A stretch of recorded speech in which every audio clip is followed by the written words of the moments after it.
My former fiancée, her child, and I lived above my dad in his duplex for almost 2 years. When my fiancée and I got engaged, we had known each other for 7 years and had been together for two. The weekend before I was going to propose, we went on a family vacation with her family. What I am about to describe is still something that disgusts me. It is the worst thing I have ever done in my life. I am not playing victim. I carry this, and it is heavy. I had been messaging someone from my past through a social media platform, someone I should never have been in contact with. It went on for about 3 months. She had sent me inappropriate photos, and I saved one without fully thinking about what I was doing. I only ever reached out to this other person when I was alone. When my girlfriend at the time would go out to the bar and I was home by myself. That was always a point of tension in our relationship. But none of that makes any of it acceptable. That weekend on vacation, my girlfriend found the saved photo and blocked the other person without telling me. Then, a month or two after we got engaged, I unblocked that person. I know how that sounds, and I know it makes me look far worse than I want to appear, but I genuinely believed at the time that I had already blocked her. I had blocked her before and unblocked her just once. Still, the cycle continued. She went out, I was alone, and I went back to it. I am not proud of that. There is no justification. On the 2-hour drive home from that vacation, just the two of us, I called my mother during a rest stop to ask about my grandmother's ring. We had discussed using it for the proposal months earlier, and I had assumed it was settled. But my mother said no. I was visibly upset when I got back in the car. My fiancé asked what was wrong, and I told her. She already knew a proposal was coming, so it was not a complete surprise. But she seemed genuinely happy when I explained. The conversation did not turn awkward. She did not bring up the messages at all. I proposed in September. I believe it was November when I had unblocked the other person, and when my fiancé finally confronted me about it, I completely fell apart. I am a very emotional person, and my feelings overwhelmed me all at once. I broke down. I cried. I could barely put words together. I felt like the worst person alive. She told me she should leave me, and I told her I would not blame her if she did. I begged her to stay. I told her I would change, that we could fix it together. At the time, I could not even articulate why I had done what I did. I was too consumed by guilt and by the pain I had caused her to think clearly about anything else. What I can say now, looking back, is that communication was always my greatest weakness in the relationship. There were times I had asked her not to go out as much or to drink less, and she would pull back for a little while and then return to the same habits. I did not want to be controlling. She had dealt with that in a previous relationship. So I kept giving her space instead of setting real limits. When serious conversations came up, I would shut down completely. No eye contact, no words, just silence. I always felt like I was being attacked, and instead of saying that, I just accepted blame and let the situation pass. That happened in every conflict we had. After things settled down, she decided she wanted to stay. We agreed to move forward together and told nobody what had happened. She told me I needed to change and that I needed to go to therapy, something I had wanted to do for years but never followed through on. I got a full-time job, the only one in the household with one. I did all the laundry, the dishes, the housework. I potty trained her daughter. I tried to build something solid for all of us. I was also managing changes to 3 different medications for my depression, anxiety, and epilepsy. I had 3 seizures over the past year, which affected my memory and my mood significantly. There were real areas where I fell short. I slept too much. I spent too much time on my phone. I neglected things I should not have neglected. She would say I did not love her, that I was not present. And she was not wrong in all of it. This past year, we went to a bridal show together. She asked her bridesmaids. We had an engagement party. We picked a venue. My grandfather left us $5,000 when he passed, specifically for our wedding. We took our first family trip to California in August. Then came September. She told me she was still hurting from what had happened. I got upset. I told her I did not know what else she wanted from me, that I was trying as hard as I could. I apologized again. And then the conversation was over. A few days later, she asked me a hypothetical from something she had seen online. If she walked in on me being intimate with someone else, would I leave? I said yes. If that happened in our home, I would leave. October 1st, she went out at 6 in the evening while her daughter cried for her to stay. Her phone went offline at midnight. At 5 in the morning, I woke up in a panic. I called her sister, her cousin, anyone I could think of. Her cousin blocked me. She finally texted me back at 8 in the morning but would not answer my calls. When she finally came home, we did not speak. She went to work. This went on until the 26th of the month. Every single night she came home around 4 in the morning, kissed me, told me she loved me, and then went to work the next day. I knew something was happening. I was not naive. I just did not want to believe it. On November 2nd, I told her that if she did not want to fix things, she had to leave. She moved back to her parents' house and has not returned. All of her belongings are still in my house. She threatened to sue me if I touched anything. 2 months have passed and nothing has been packed. My mother and I finally packed everything ourselves. She has yet to come and collect it. One afternoon, when her daughter was visiting, a video call came through on the tablet from a man I did not recognize. Something told me to look him up. He lives in the area where she had been disappearing to. I had asked her 3 times before if there was someone else. She said no every time. I know now she was lying. When I found out, I lost control. I said things I should not have said. I made posts on social media that were childish, and I know that. But I had been completely betrayed after everything. After choosing to stay, after trying to be better, after loving her child as my own. Her daughter is not biologically mine, and I have no legal standing, but I have raised her since she was 4 months old. My entire family has devoted themselves to these 2 people. I do not know how to cut that connection, or if I even should. My friends say to walk away from both. My therapist suggests the same outcome is likely. But I love that child more than I can put into words. And I do not know how to move forward while the biggest piece of her is still looking at me every time I see that little girl. I am going to gather every photograph I have of what was our family, print them all out, put them in an album with everything I have held on to, and give it to one of her sisters to pass to the child when the time is right. I still love her mother deeply, even though I am furious at her, even though she hurt me in ways I did not expect. I know how contradictory that sounds, but I have to heal. I have to find a way forward. I just do not know yet what that looks like. Short version. I found proof that my fiancée never loved me, that she was seeing other men while emotionally manipulating me, and that she admitted, in her own words, to marrying me for convenience. The engagement is now in question. I am not just venting. I am genuinely looking for advice.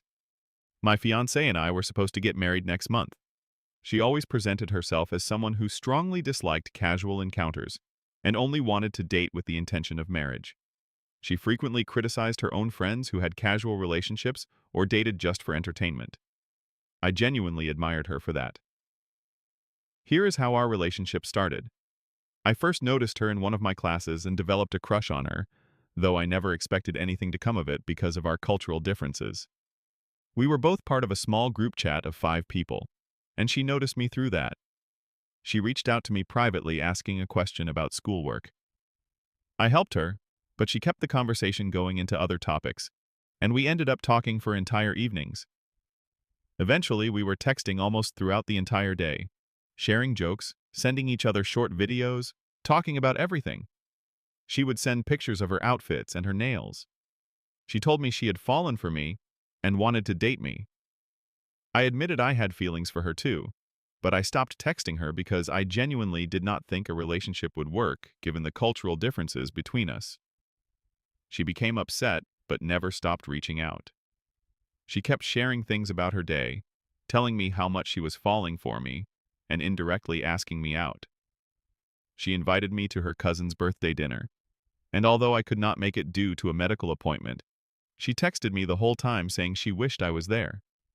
She eventually asked me to meet during a study break, and I agreed. The date was wonderful. She made me feel genuinely wanted and cared for. Even so, I kept resisting the idea of getting into a relationship. But she continued to push. Every time I suggested ending things, she would become intensely upset, saying she could not breathe, that she could not imagine her life without me, that she loved me more than anyone except her own parents. For 3 months we talked, video called, studied together, and grew very close. When I tried to end things again after only 8 hours, she sent me a message saying how much she loved me, and that even if we never ended up together, I would always hold a special place in her heart. She asked to meet in person, and after that second date I truly believed she loved me. I was afraid I would regret letting her go. I finally asked her to be my girlfriend. Eventually, she asked me to move in with her. A year and a half later, we were engaged and planning our wedding, which was set for next month. What I discovered today has changed everything. I came across messages between her and her friend. In those messages, her friend asked about the wedding. Her response was that they would just do a civil marriage now and have a bigger celebration back home later. Her friend asked why she was doing it this way.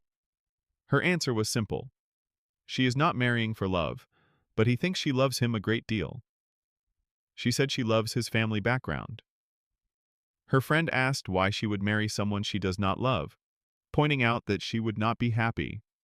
She replied that her mother had said the same thing, but that it was fine. Why date for years and get nothing out of it when you can marry and then divorce? Reading that destroyed me. I kept reading and found messages from the same period when she was telling me she was in love with me and chasing after me. During that exact same time, she was also seeing someone else, a guy in her class. She told her friend she had met him and used certain emoji symbols that made it clear she had been physically intimate with him. Her friend reacted with surprise and asked if she was dating him. She said no, that she had told him she was not ready for a relationship.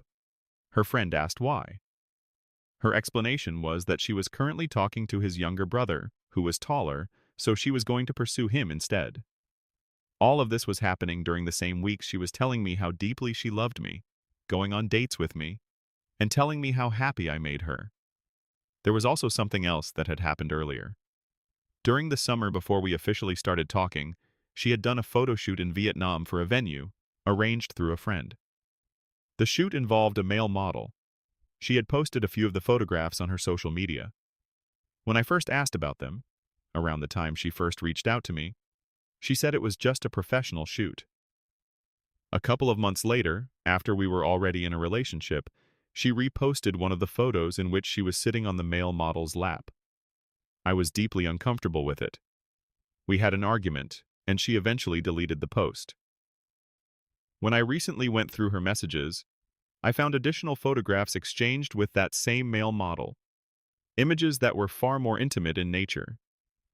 These are the kind of images someone would typically only feel comfortable sharing with someone they were either professionally working with or personally involved with. She is not a professional model. She has always presented herself as someone with very traditional values and a very clean image. I also found a text to her friend where she said she was physically attracted to the model, but that he was 3 years younger and lived in another country. Her friend joked that she could sponsor him once she got permanent residency in Canada. She replied asking him to send more photos, and when her friend asked if they had been physically involved after the shoot, she confirmed that they had. All of this is in direct contradiction to the values and image she has consistently presented throughout our entire relationship.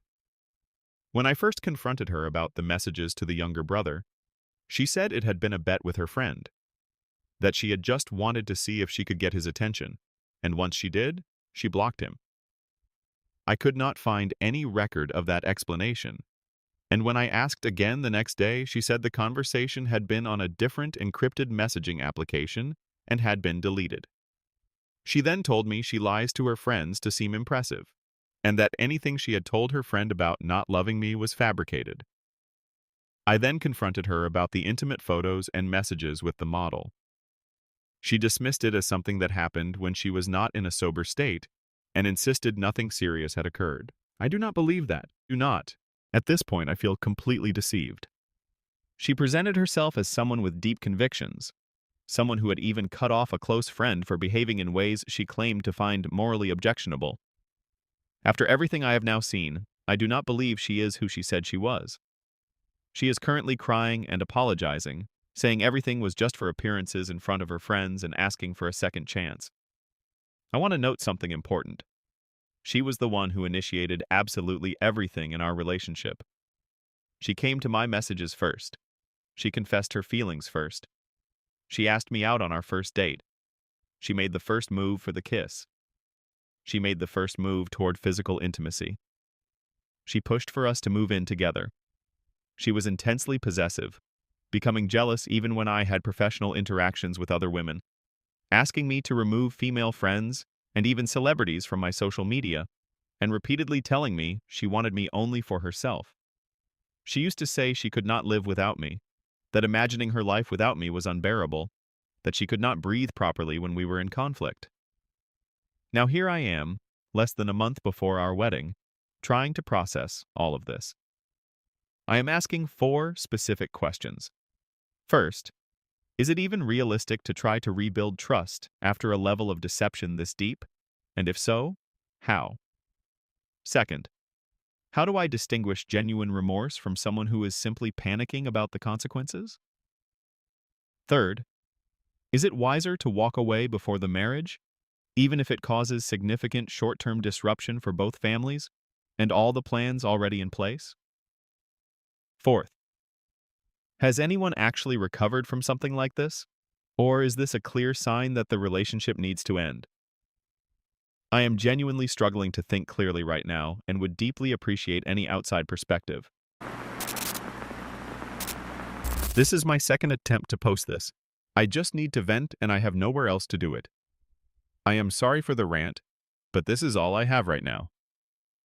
This is a throwaway account because my regular account is followed and identified by enough of my coworkers, and I do not want this spilling into every part of my life. My wife, who is 30 years old, joined the Army Reserves a few years ago. I am 32, mostly for the healthcare benefits and for whatever reasons she had at the time. I work a corporate job and am fortunate enough to be remote 98% of the time.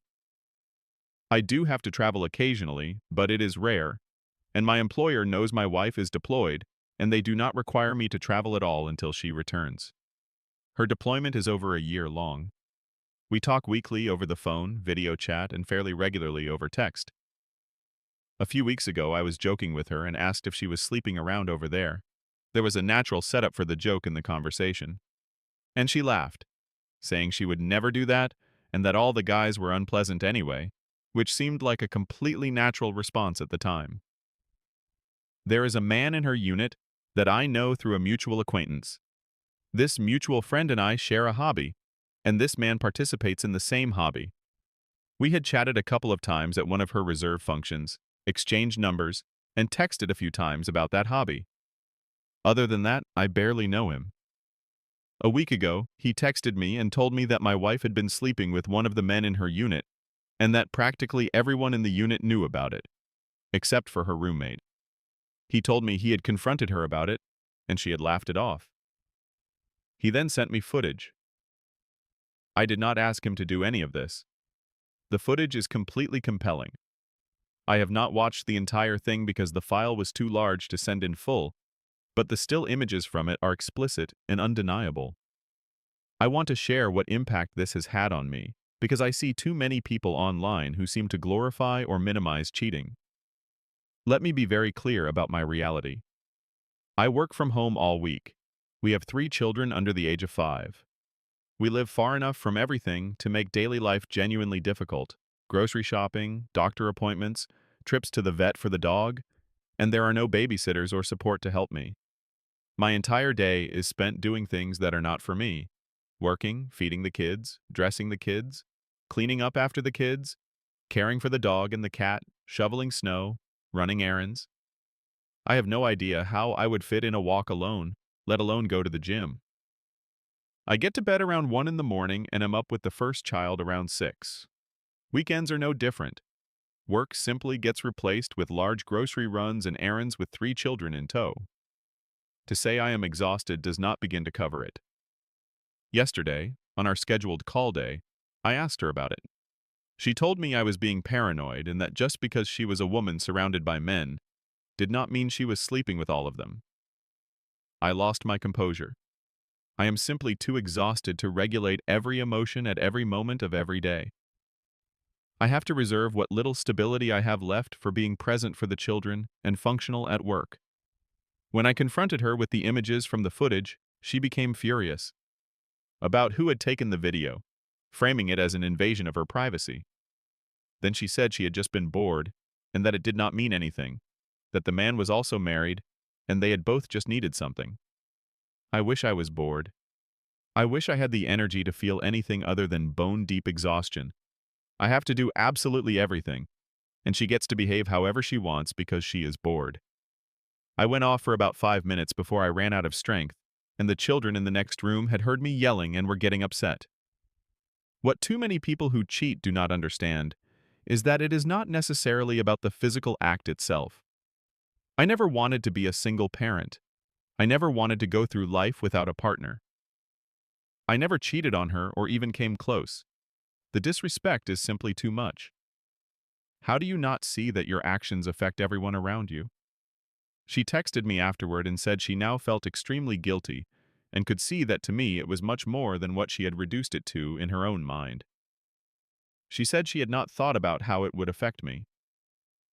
I asked her if she had feelings for the man, and she actually said no and mentioned that he was married. As if that somehow changed anything.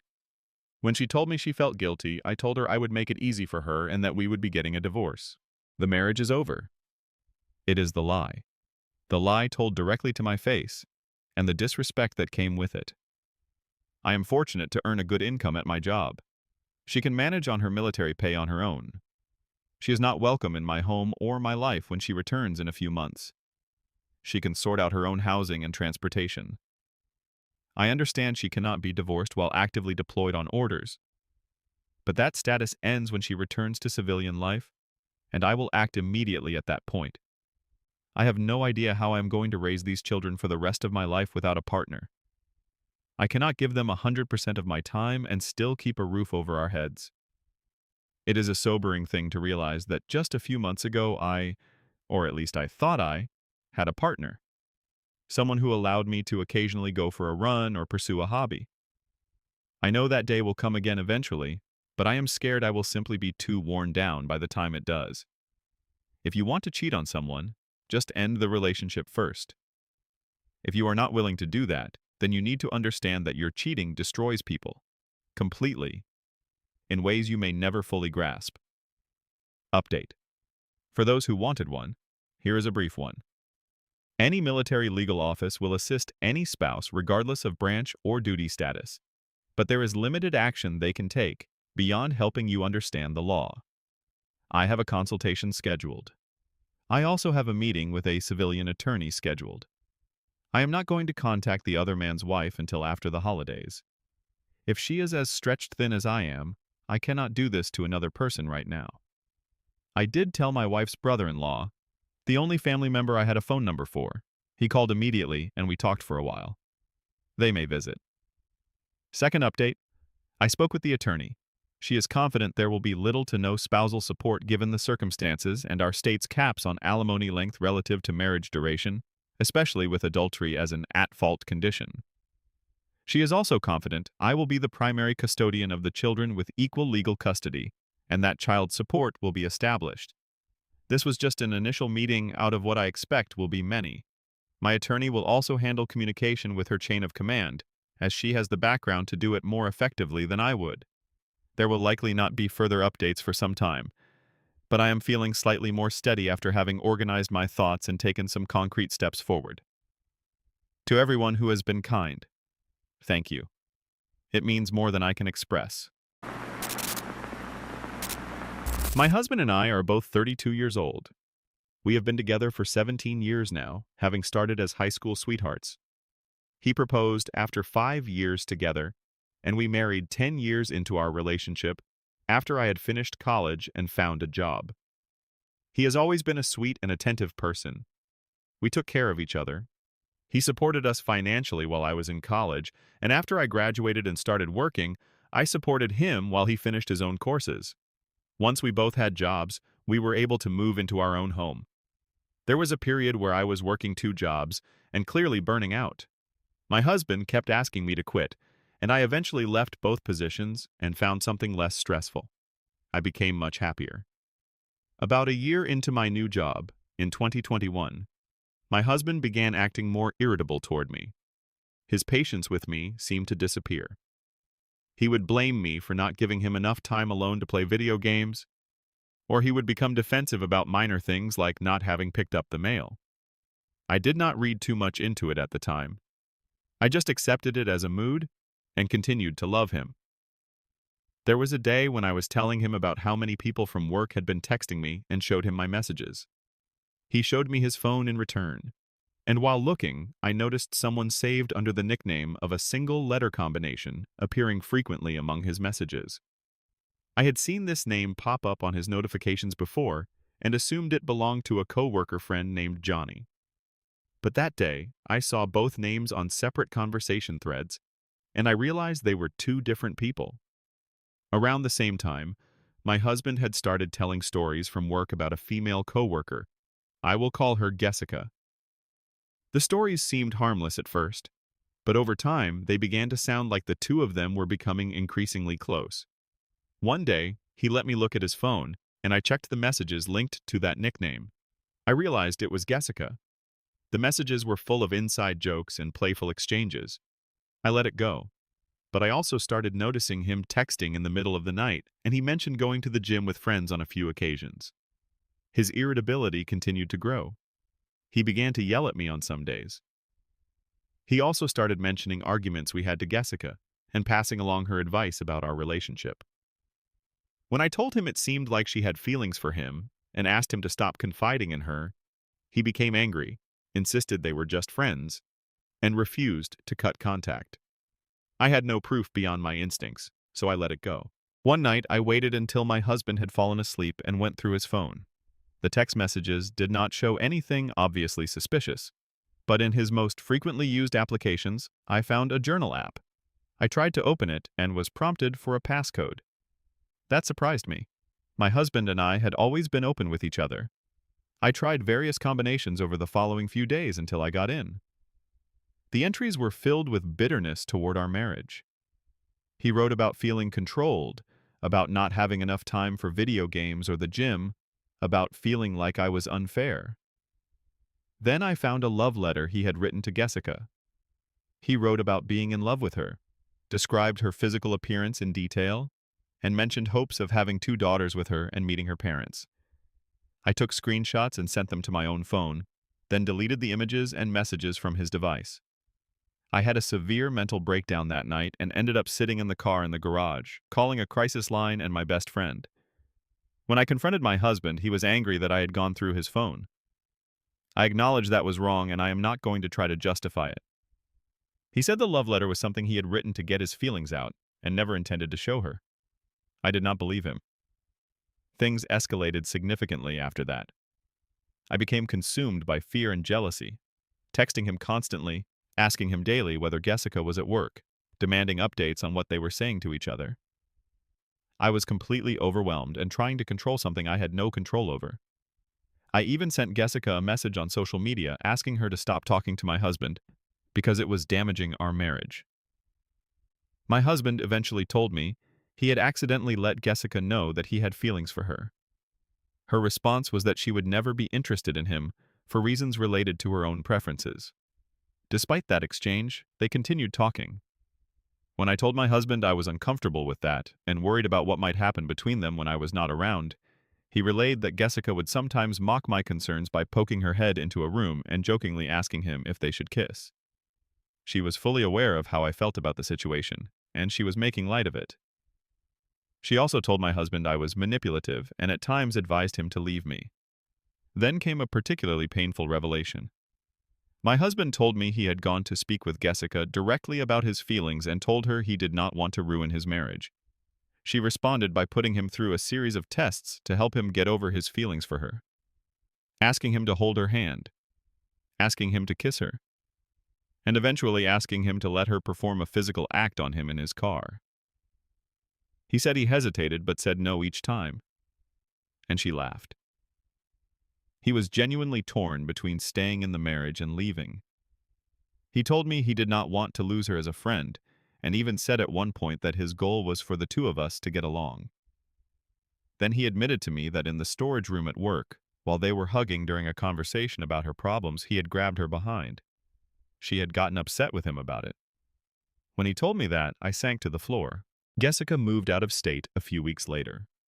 I always felt like their situation was never truly resolved because of the distance rather than by any real decision on my husband's part. We chose to work on our marriage. The years that followed were difficult. The pain never fully went away. I would get triggered, and the memories would rush back. When I told my husband, he would reassure me. But after several years, his patience wore thin. He began responding with the same exhausted phrase, saying simply that he would never do it again. Then my best friend announced she was pregnant during a trip we took together. I became envious, and the memory of the love letter came rushing back, particularly the part where my husband had written about wanting daughters with Jessica. We had always agreed not to have children because of my medical history, which includes conditions that put me at high risk during pregnancy. But I was overwhelmed by insecurity, and somewhere in my mind I believed that if we had a child together it would mean he chose me over her. He eventually agreed. I became pregnant. The pregnancy was extremely difficult. I experienced serious complications and spent the final month and a half in hospital. I had a quiet understanding that I might not survive, and in a strange way I had made peace with that. I thought, either I do not survive and the pain of all of this finally ends, or I come through it and have a child I can pour all my love into. I survived. I now have a beautiful daughter that I love deeply. My husband was incredible throughout the pregnancy. He stayed overnight at the hospital every day I was there, going back and forth to care for our cats and continuing to work full-time. He was present and caring postpartum as well. He says he has changed from the man he was during those years. I believe he has. But there is always this quiet thought that maybe he is doing all of this out of obligation rather than genuine love. I am only 3 weeks postpartum as I write this. Today, I was triggered again because he mentioned wanting to attend a card game event for a few hours. It felt, in that moment, like he was prioritizing it over me. I am not going to stop him from going. It matters to him, and he deserves to enjoy things. But I still feel the sacrifice in that. I thought these feelings would fade once we had a child together and built this life. He has done so much. He has shown up. And yet the triggers are still here. Is this what life looks like after emotional infidelity? Occasional triggers, moments of breakdown, and the feeling of constant sacrifice? A little warning. This is a long read. My girlfriend and I got into an argument over a conversation she was having with one of her male friends. I had left work early that day because I was sick with tonsillitis and had driven to a clinic. On the way there, I was talking to my girlfriend over a video messaging application. She was in her usual morning state. No bra, sweatpants, with a blanket covering her. We talked a bit before I went into the clinic, said our goodbyes, and got off the call. About 2 hours later, I finally left the clinic and got into my car. I checked my phone and saw a message from my girlfriend with a photo she had sent me. A screenshot of a video call she was having with one of her male friends. She was telling me how cool the tattoo on his hand looked. I thought that was a nice thing to share. But then, something caught my eye. In the upper corner of the image, I could see my girlfriend. She had scratched out her own reflection in the screenshot using a white marker. Even through the marker, though, I could still make out what she was wearing. She was still in the same state she had been in on our call. No bra, blanket barely covering her. A little background on this friend. He and my girlfriend have known each other for 3 years, which is longer than she and I have been together. He has told her he loves her in the past, and she has said the same back to him, though she has always framed it as a platonic thing between close friends. When they talk on the phone, they discuss very personal topics, including our relationship. He is also single. having recently ended his own relationship. I called her to talk about our plans for the day and eventually brought up the screenshot and asked why she had covered herself up. She said it was because she looked terrible that morning. I pointed out that she has always talked to me in that same state and I have never had a problem with it. I then mentioned the fact that she had been video calling her male friend without a bra on. She went quiet. When I kept pressing, her tone shifted from calm to irritated. She told me I did not trust her and that she felt I had very little faith in her. She brought up my past. I had been cheated on before, and said that my insecurities about her male friendships were affecting the relationship. She was right that I had questions early on, particularly because many of her friends are men, and several of them had been casual partners or had expressed romantic interest in her before we got together. One situation in particular had strained things between us. One of her former casual partners had pressured her into meeting him alone outside her apartment in his car. I told her it made me uncomfortable and asked her not to let him pressure her into it. She went anyway. That did affect my trust somewhat. I eventually worked through it by reminding myself that we are two different people with different perspectives. For the record, I also have a female friend myself, though I keep our conversations to text only to avoid any misunderstandings. The argument lasted about 30 minutes and ended in silence. When I got home, she was getting ready for work and we were talking normally. It seemed like the earlier argument had passed. But then she asked if we were good, and when I explained I was quiet because of my tonsillitis and fever, she brought the argument back up again. She mentioned that a different male friend would be picking her up to take her to work since her car had been in an accident recently. He drove her, and she told me she arrived late because he did not know where her workplace was. About 2 hours after she arrived, she texted me an apology for how she had spoken to me earlier. I accepted it and told her I had played a part in the argument too. The following day, she mentioned that the friend who had driven her to work had encouraged her to apologize. That was why she had sent the message. Then, a little while after that, she told me she had lied to me about being late to work. She and that friend had actually driven to a lake outside of town and spent an hour there together before he took her to work. She said she needed to clear her head after our argument. Then she slipped up and told me it was not even the friend she had originally named who drove her. It was someone else entirely.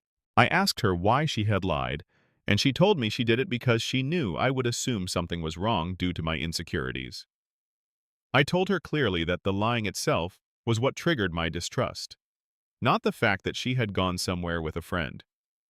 If she had simply told me the truth the day before, I would have understood that she needed space. She also ignored me when I pointed out that she had fabricated the detail about her friend encouraging her to apologize.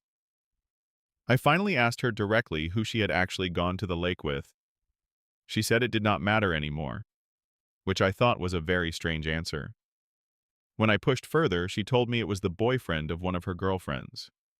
That surprised me because she has never been on good terms with this particular person. She then admitted it had just been the two of them, no girlfriend present, after initially implying otherwise. The argument eventually wound down. I told her she should not have lied, and that I would have been completely fine with her going to the lake with a friend if she had just been upfront about it. But what stayed with me after all of this was the larger question. What else is she lying about? She is remarkably casual about fabricating these stories and accounting for entire stretches of time with explanations she later admits are false. She has done this before, going to parties while telling me she was at work and later admitting to it without much concern. I do not know how to make sense of it. Maybe there really is nothing going on. But the lying itself is a serious problem regardless, and I am genuinely unsure how to move forward.